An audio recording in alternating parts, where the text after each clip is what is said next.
Everybody have a syllabus at this point? Okay. The syllabus is also online, this address here at the web. And I like to, I want to go over the syllabus a little bit because we have to talk about grades and all that stuff.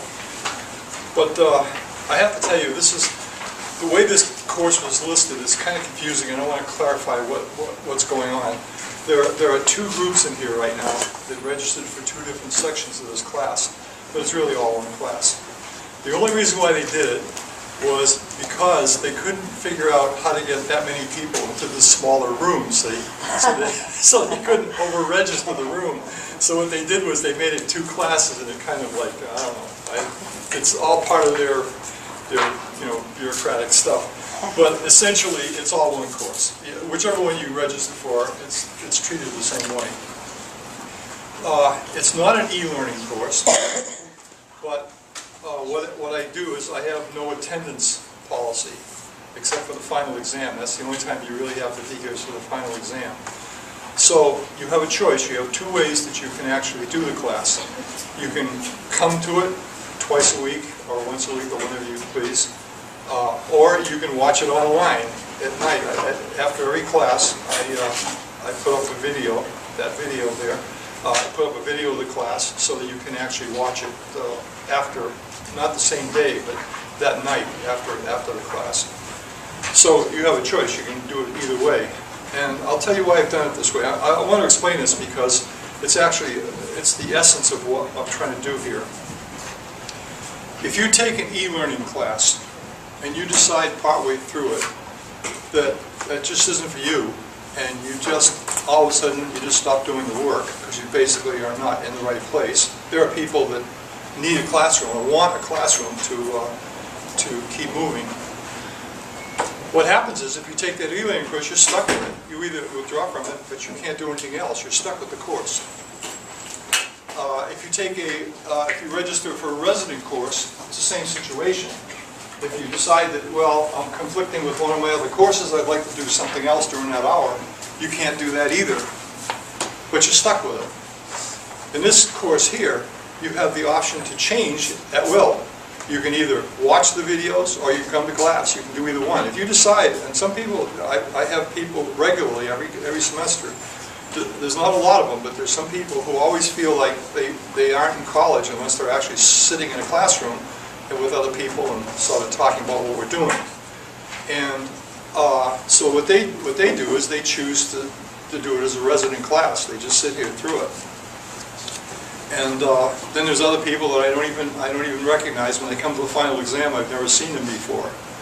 And it's kind of an odd thing because normally a class looks like this. It's fairly full and people are all in the class. What happens with this class is it fluctuates a lot. It will go down, the population goes up and down, it keeps changing. It's kind of disconcerting for a teacher, I would think. I expected it because I set it up like this. But what happens is somebody will start sliding behind, and then they realize that they don't have the self-discipline to actually do a class like that, so then they start coming to class. I've had many people do that. But you don't want to get too far behind in any course before you start paying attention to it. The thing I always like to remind you guys of is, I think you paid $600 and some for this course. Is that correct? Is it about in that area? That's a lot of money to just throw away. And so, if you take the course, what I like you to think about is, as you start off and you look at it and you see how it works and so forth, you have a short period of time when you can actually dump the course. You should think about that. I'm not telling you to do that because this is probably, I have taught not the statistic part, but I've taught the math part and the CS part, the kinds of courses that you normally take to get your quantitative 3 credits. Some people have to get, most of you, I think you have to get 3 credits in a math kind of thing. I know what the competition is. I know what the other courses are and how they work. And so my opinion is that this is the ideal for one simple reason. If you have little or no math background, it doesn't make any difference in here, really. You just need minimal, be able to do minimal things, add, subtract, divide. And statistics is an alternative also, which you could do. I took a statistics course here years and years and years ago, and I realized that that's a challenge too for students. Statistics is one of those funny things. It isn't quite math, and it's a very, very peculiar thing because you have to basically learn a bunch of formulas and figure out how to plug stuff in. So those are the two competing areas that compete with Computer Science 101. In this course, what I've tried to do is, taking advantage of those other guys, the weaknesses of those other courses, what I've tried to do is make this a course where you guys, and by the way, I took down a list of what you major in, so that you guys would be more in your, it would produce something that would be of use to you, rather than just a math credit. It would also be a math credit with something that would give you something to work with. We couldn't have taught this course 10 years ago because nobody had a computer background. All of you guys have cell phones and all of the computer geeky stuff that you have today. So everything I do will make sense to you because you've already had some experience in it. So that's the reason why the course is as it is. And I just want to be sure that you understand that if you decide to come to class or not come to class, it's totally up to you. It has nothing to do with me, and I'm not going to school you on it. It makes no difference whether you do or not, okay? I'm looking at the list here of the majors, and you got everything from social work, political science, justice, languages, communications, pre-med, English, science, psychology, music, geography, history, native language, process technology. I even have someone doing carpentry, believe it or not, right here. And we have, and a chef. I have a baking chef coming in here. Anthropology, communication, secondary education, journalism, construction management. There's quite a variety of people in here, as you can see. So, obviously, I mean, this isn't like if you're an education major, I'm teaching a course in American secondary education. It's not that, obviously. It's not right up in your field. It's off everybody's field. It's completely different for everybody. But remember this, because of the fact that you're all majoring in different things, kind of realize why as I approach it, you probably see that I'm not, like some people are in business, for example, and they kind of wonder why I don't focus on business software. Well, that's because nobody here, or very few people here, are in business software. Why would I teach people that? So what I've done is, I've decided that what we should do, the basic idea of the CS course in the first place, is to be one of the courses that you're required to take to give you some sort of logic, some mathematical logic of some kind. If you look at your other courses, now it's not that you don't use logic in history and languages and so forth, you do, but you don't use it explicitly. You don't say, I am going to make this logical process right here. What you do is you're trying to solve problems in these, when you're driving downtown, if you're driving from here to the post office, you've got every intersection, you make 1,000 decisions, where you should go, who's here, who's coming, who's going. So you're using logic all the time. That's what it's all about. You're taking the ingredients of the world around you and you're assembling them so that you can get something done. You're figuring out your track, where you're going. You could do thousands of different things logically, but never realize you're using what they call logic. You're actually making logical decisions. In this course, the idea is to focus on the logic itself. Don't just do something that's, like you do every day, an activity you do every day, but do something that calls your attention to the fact that you're making a logical decision here. This is reasoning that you're using. So they have these little symbols. They say, look at these symbols. They say, this says do this says do that, this says do this says do that. Each one of those do thises and do that's is a logical step. And then you get to see them in their clear, without the trappings of, signposts, stoplights, people running against the light, or someone using a cell phone at 60 miles an hour going by you. All that stuff is you're making logical decisions there, but it's couched in the real world, and you don't actually pull out to see what is the logical part of what's going on here, or the illogical part. So essentially what I'm saying is this.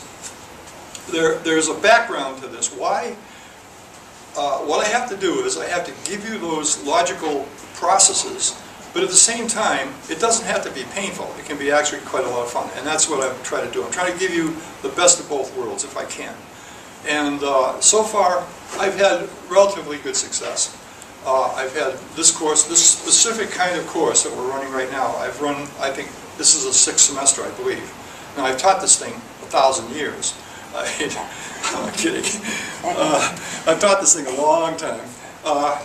In case you wonder about what I do, I teach, I go between math and computer science. I go back and forth between the two. We're going to do, in this course, we're going to do things that you have actually seen online, you actually worked with online before, and things that look complicated, but in fact, you can do them without the complications. The only thing you have to do, this is a classic situation. If you were, you turn 16 and you've got a car, and now you have this car and you take driving lessons and they show you how to turn the wheel to go left and right and so forth, and how to stop and go. So what you've done is you've learned the tools of steering the car and accelerating and all that kind of stuff. Those are the tools. But the action is in the street. When somebody does something, you have to do this. When they do something else, you have to do that. So what happens is you have to apply the tools. And that's like an analogy, is that I am going to give you some tools here, okay? And we have to use these tools to accomplish something else. The something else is the fun part. Driving down the street is far more fun than sitting there with your driving instructor saying, "You idiot." That's not as much fun. But basically, what I want to do is give you these tools and assume that you're going to apply these tools to whatever you do later, okay?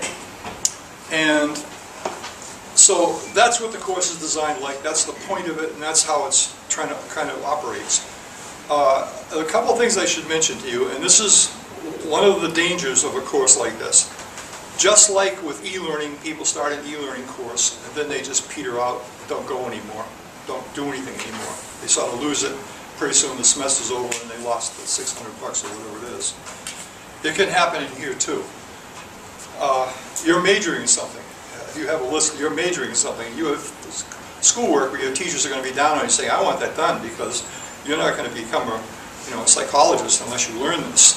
And so they psychologically beat on you. So essentially, you have your responsibility here. You're majoring something and you want to learn that thing. My responsibility to you is to make sure that you get some kind of logic or logic background, which is not normally handled in like a history class, as I say, or a psychology class or whatever.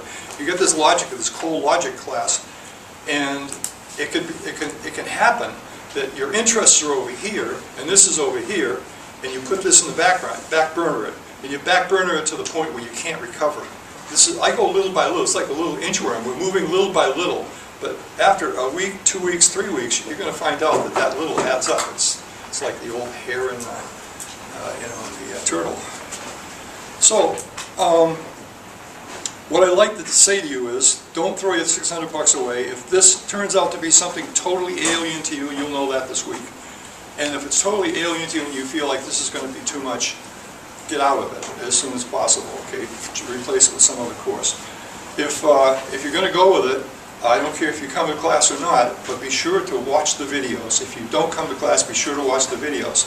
Now, I know they can be boring, I understand that, so I've rigged this presentation a little different than I have in the past.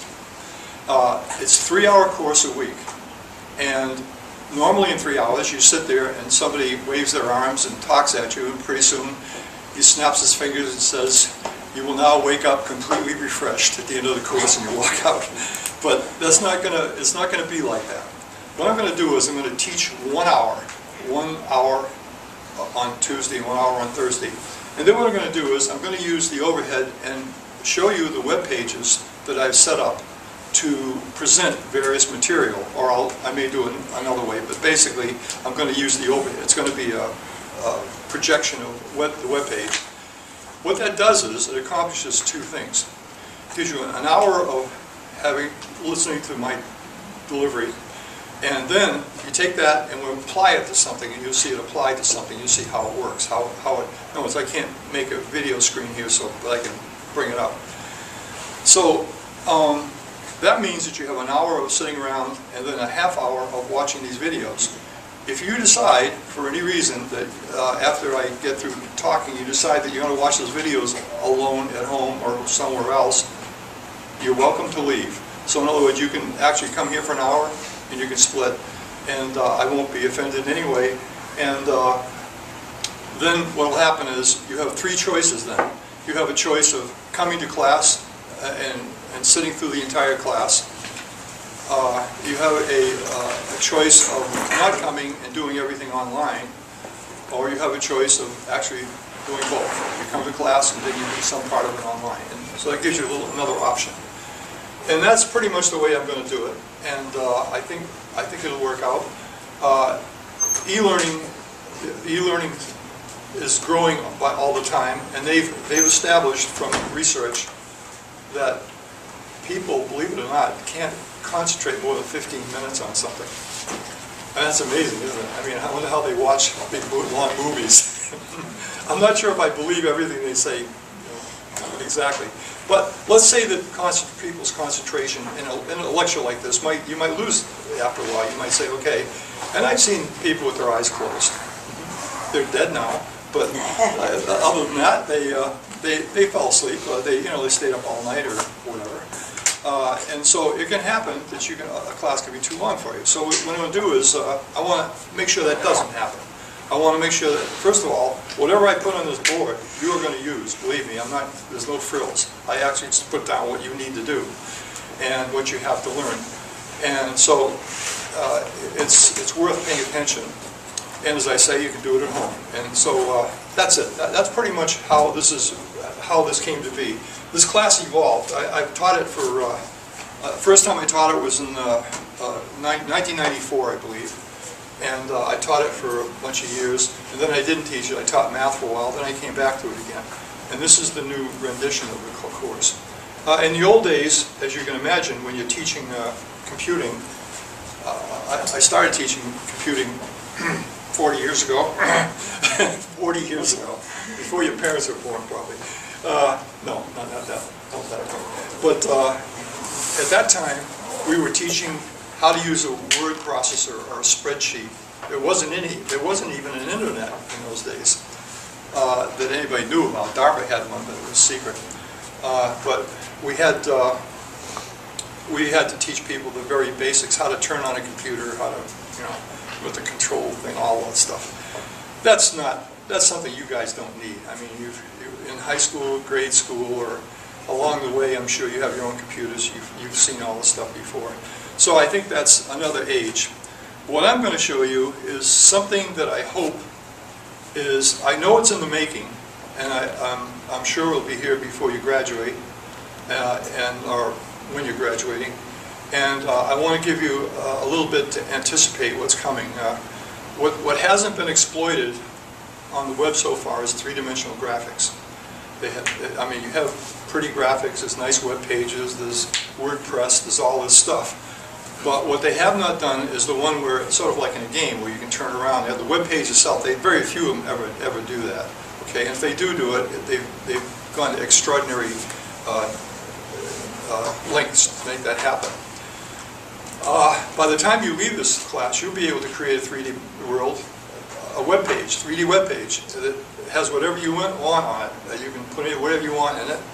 And it won't be that hard for you to do, but you realize, I think, by the time the course is over, that even somebody who doesn't have a lot of computer background, I taught computer graphics officially for the CS, and those guys are in a different world than we are. That we are going to create 3D graphics, but not at the level that those guys do. Those guys have to write every inch of the code that does every single thing. What we're going to do is I have some packaged things that we can use. We write our programs and we just call these things, computer to this, computer to that. So basically, just by calling these little routines, we can bring in things like video, sound, move something around. We can do all kinds of stuff.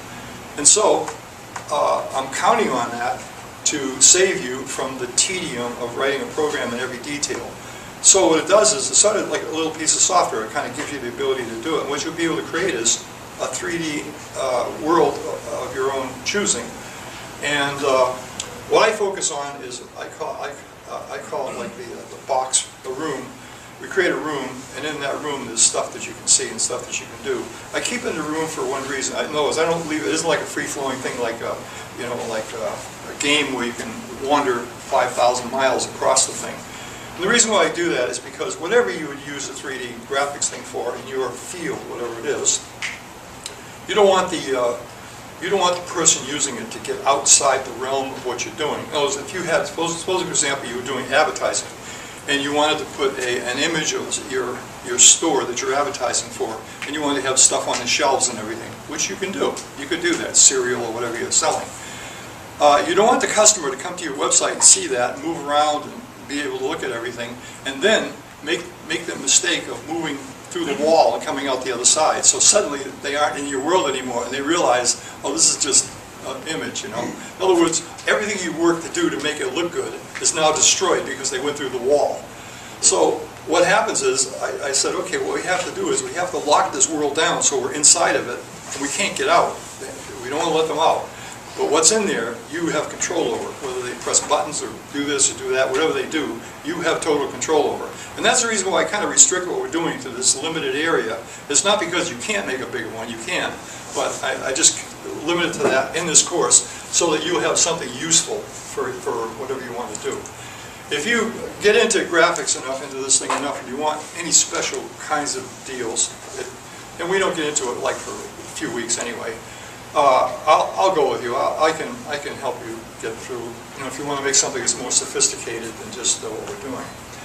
Okay, so that pretty much takes care of all that stuff. Let me go right straight to the grades, the grading here. It's in the syllabus, page 3. I'm going to leave it one side.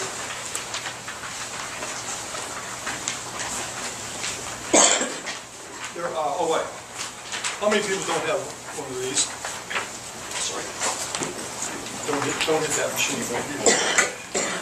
If you touch it, everybody will be screaming at me tomorrow. Thank you.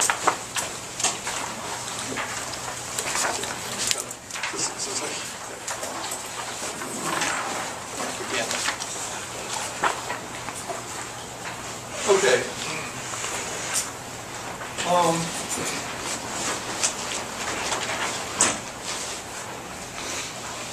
There are 6 automated assignments. And here's what that means. These automated assignments, you go online to the site here, and it'll give you a weekly. These are weekly, by the way. There's an assignment about every week. You go on the website, and there's an automated program. You run that program, and in fact, it is a program that watches you. You're going to say, okay, it's going to ask you a question. How would you program something like this? What would you put in the spot? So you type the thing in that spot. And all it simply does is say, okay, that's the right word. It's a simple thing. So it knows, it automatically grades you and so forth. It does it completely automatically. And so when you finish it, it sends you a note saying you're finished. It doesn't grade you down. You cannot be graded down on homework. I look at that like this. If you're doing a play in New York, the critics don't criticize your rehearsals. That would be silly, wouldn't it? The same reasoning, I do not believe people should get a grade for their homework because you're trying to figure out how to do it. And for an exam, yeah, because they finally say, I'm ready to drive, give me the car and I'll show you how you drive. So I don't downgrade you for homework. What I do is one simple thing, is I simply don't give you credit if you don't do it. That's the way it works. So if you go online, it'll say to you, you need to do a little more to get a complete answer. It won't give you any grade until you finally get the entire answers, all the answers. Then it'll say, okay, you got it, it's over. So that way, you're sure of one thing, you're going to get a grade for that thing, and it's always going to be perfect. Every one of the homework assignments is going to be perfect. Here's where you've got to think about your grading a little differently than you normally do grading. Normally what happens is you take a bunch of exams, quizzes, or whatever you take, and then you average those with the final exam. In some people's cases, they don't even know if they're going to pass until the final exam. Their grades are poor, and they say, well, I'll do well in the final, I'll get through, okay? That doesn't happen in here. What happens here is your grade accumulates. It keeps adding up. So every time you do a homework assignment, it adds to the pile. And when you get 100 points, you're at the top of the heap. You can't get there until the end of the course. But you can work your way up through the whole course. In fact, if you did all the homework assignments and the project, you could actually pass this course, even without the final exam. So in other words, what it does is it keeps accumulating. It's a whole total different strategy. And what I like to do is, I like to be sure that you know the foundations before you try to do the hard stuff. And that's my way of doing it. I'm saying, okay, I'm going to keep badgering you until you finally get this thing done. And when you finally get it done, you've got it. You've got those points and they're yours. No taken away. And what the final exam does, it actually separates the C students from the B and A students. It actually, you can go up all the way up to the, to the perfect grade if you want. Does that make sense? So someone says, what's my grade? Well, supposing we only had one quiz, and the grade's, what, 5 points or something like that. I'd say, well, you're flunking, because you only get 5 points out of 100. In other words, I can't really give you a grade. So here's what I do. I have the computer automatically, the 18th of every month, or thereabout, about that date, it sends you a note, and it says to you, here's what you've done so far, and here's what you haven't done. Simple. So all you have to do then is go online, go to the things you haven't done and do them. So in other words, it kind of nags you a little bit. Not intended to be nagging, but it's kind of giving you an assessment of where you stand. So that way, you'll get an idea of what you have to do to catch up, okay? And by catch up, by the way, that doesn't mean much either, because there's no deadline for getting these things done. You could, if you wanted to, you could hang on till the last, the week before, not the final week, but the week before the final week. And you could actually not do anything until when I finally tally up the grades, which gives you the whole semester. You could just do nothing the whole semester and then try to recover. But out of a class of, I think it was a class of like 80 last time that I measured this, I think 30 people didn't pass the course. 30 out of that many, that's quite a few. The reason why is because they waited, and didn't do it, and so forth. There's nothing I could do at that point. They didn't know the material, they didn't do anything. What could I do? So they got no grade, I gave no basis. They had no basis. I don't like to give Fs. In fact, I don't give Fs. I only give one, either there's no basis because you didn't do the work, or I give you a D. If you have a lot of work and it's just not up to, I'll give you a D. But I don't give Fs. I can't see giving someone a grade for trying, a bad grade for trying. When the guy next to him may not try the course, and his grade point is perfect. So, okay, let's get back to these things.